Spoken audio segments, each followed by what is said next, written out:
My name is David Wolf, and paramotoring has been in my life for the last 2 years now. I've been flying for the last year and a half.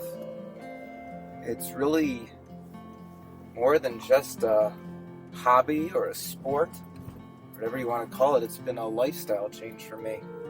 I think 2 years ago, if you were to tell me that I would be hosting a show on Sunday nights about paramotoring, doing YouTube videos, meeting people from around the country, first question I would say is, what is paramotoring? The second thing I'd probably say is, you probably have mistaken me for somebody else. I currently have 2 different paramotors. I keep both of them in a small cargo trailer. I gotta park it here, can't keep it in my development, so I park it here at the storage facility.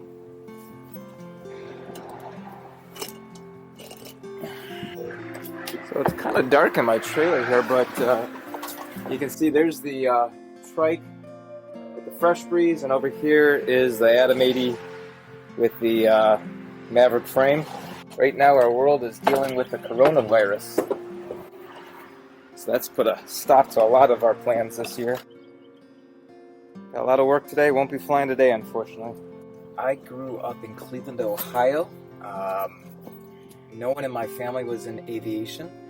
My grandfather used to work on planes back in one of the wars, but other than that, no aviation in our family. As a little boy, there was 2 things I was passionate about: Cleveland Browns football, because back in the late 70s, early 80s, they actually had a winning team, and it was fun to watch. The other thing was flying. I wanted to be Superman more than anything else. I actually remember trying to figure out ways I could make Superman a career path. Back then, there was these underwear, combination t-shirt underwear called Underoos. They had Spider-Man, they had Wonder Woman, of course I had Superman, and someone had gotten me a red cape, so I would put all this on and I would jump on the back of my couches pretending I was flying in the air like Superman. Some people dreamed of being Han Solo or Luke Skywalker. I wanted to be Superman. But I always had this dream of flying, and then about 2 years ago about this time 2 years ago, my son came running upstairs and had his phone, and he goes, "Dad, stop what you're doing. You've got to see this video of this guy. He's flying this machine to McDonald's." And it was right at that moment I said, I have got to do this no matter what. And that was the road to starting to fly paramotors.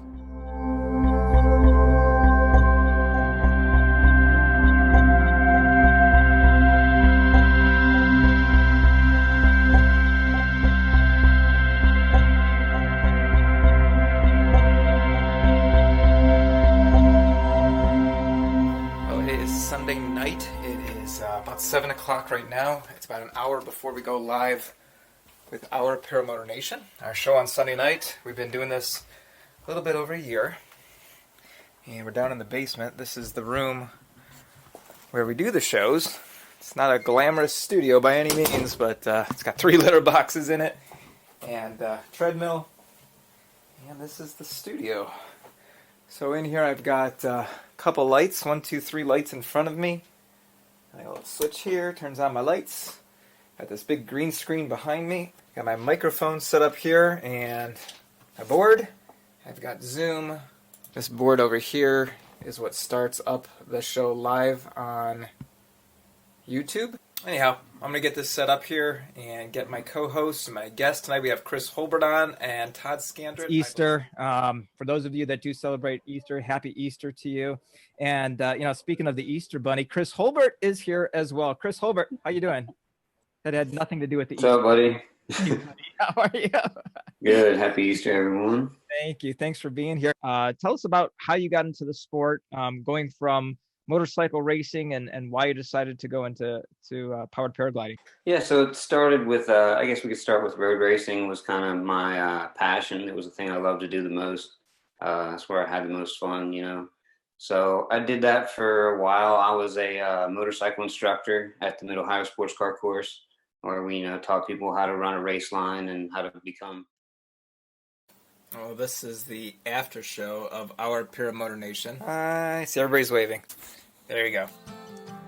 When David first told me he wanted to start flying paramotors, I didn't like it one bit.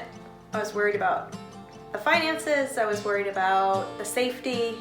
I think I'm more comfortable with him flying than driving a car at this point. I did get to make a flight with David's friend Brandon on a powered parachute. I am scared of heights.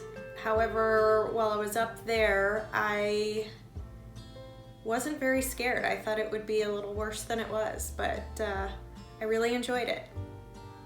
How I feel about my son Brennan flying is obviously there's a mother's worry, but I do think it's pretty cool, and flying is his love, so I'm glad he gets to do it in any way he can. I don't know if I will ever want to fly on my own or not. I think it will take getting out there and learning some things and then seeing if I'm comfortable actually doing it on my own. I'm happy that David flies and that he enjoys it. I love that he has something as a hobby that he loves to do. And he's met a lot of great people and has a lot of great friends because of it.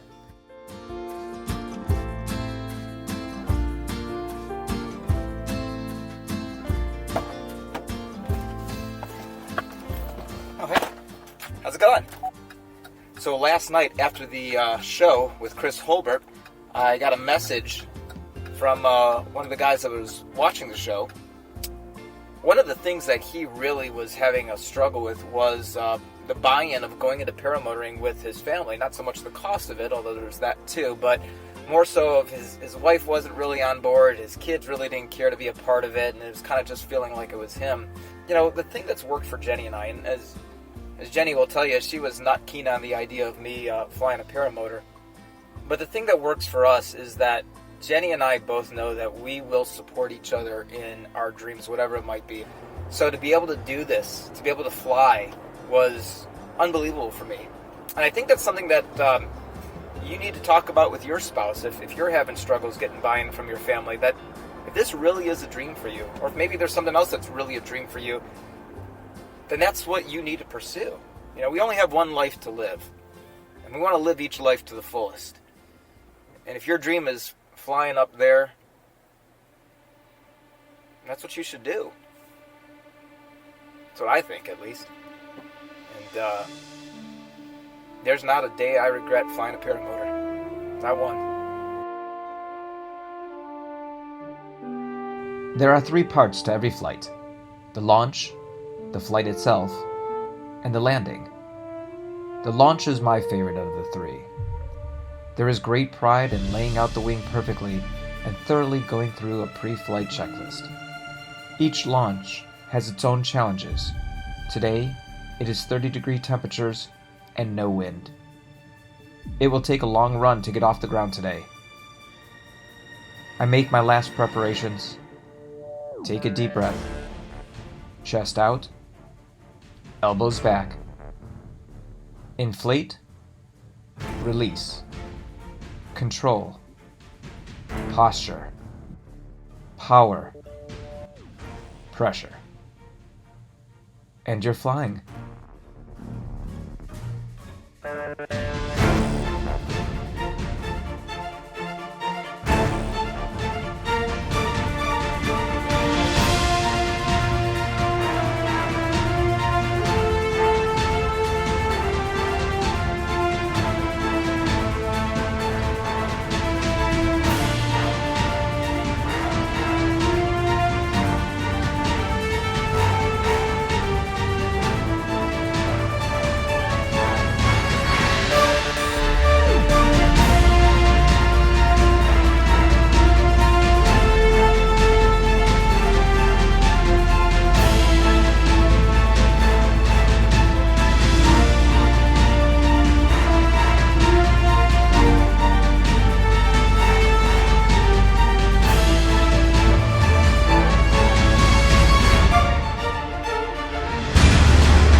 As beautiful as it is to have a perfect launch, a perfect flight, it's just as beautiful to have a perfect landing back on the ground with both feet safely down.